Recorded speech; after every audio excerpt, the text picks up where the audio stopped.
চট্টগ্রামের সরকারি city college ক্যাম্পাসে গ্রাফিতিতে গুপ্ত শব্দ লেখা নিয়ে শহরের নিউ মার্কেট এলাকায় ছাত্রদল ও ছাত্র শিবিরের মধ্যে দফায় দফায় সংঘর্ষ হয়েছে।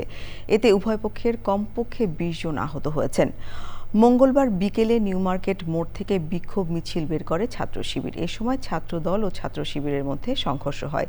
এর আগে সকাল থেকে কলেজ ক্যাম্পাসে উত্তেজনা বিরাজ করছিল। দুপুরের পর বেশ কিছুক্ষণ দুপক্ষের মধ্যে ধাওয়া পাল্টা ধাওয়া এবং সংঘর্ষ চলে। এক পর্যায়ে ছাত্র শিবির এলাকা ছেড়ে চলে যায়। সন্ধ্যা পর্যন্ত ছাত্রদল নিউ মার্কেট এলাকা এবং সিটি কলেজ এলাকায় অবস্থান নিয়ে শিবিরের বিরুদ্ধে ব্যাপক বিক্ষোভ করে। ঘটনার সূত্রপাত হয় সিটি কলেজ ক্যাম্পাসের একটি ভবনে লেখা ছিল ছাত্র রাজনীতি ও ছাত্রলীগ মুক্ত ক্যাম্পাস।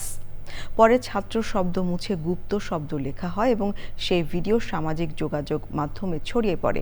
এরপর থেকে দুই পক্ষের মধ্যে উত্তেজনা শুরু হয়।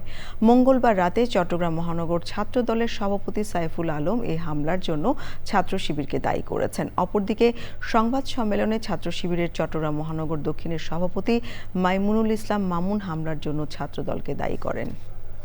হামলা করছে। পরবর্তীতে আমরা যখন জানতে পারি আমাদের ছাত্র এসে সরাসরি এসে ক্যাম্পাসে আসলাম, আমরা সকালে মহানগর অন্যান্য ইউনিট হয়েছে, আমরা তাদের প্রতিহত করলাম। এখন বর্তমান সিটি কলেজ সন্ত্রাসীদের গুপ্তদের দখল মুক্ত। আমাদের 30-এর কাছাকাছি বের আহত হয়েছে, 5 জন ভাই গুরুতর হয়েছে, 1 জন ভাই একদম পায়ের গোড়ালির অবস্থা খুবই বাজে ধরনের খারাপ, অপারেশন করা হয়েছে, অবস্থা আশঙ্কাজনক। 200-র বেশি সার্ভিস ও ফিচারে লেনদেনের সব বিকাশ অ্যাপে সম্ভব।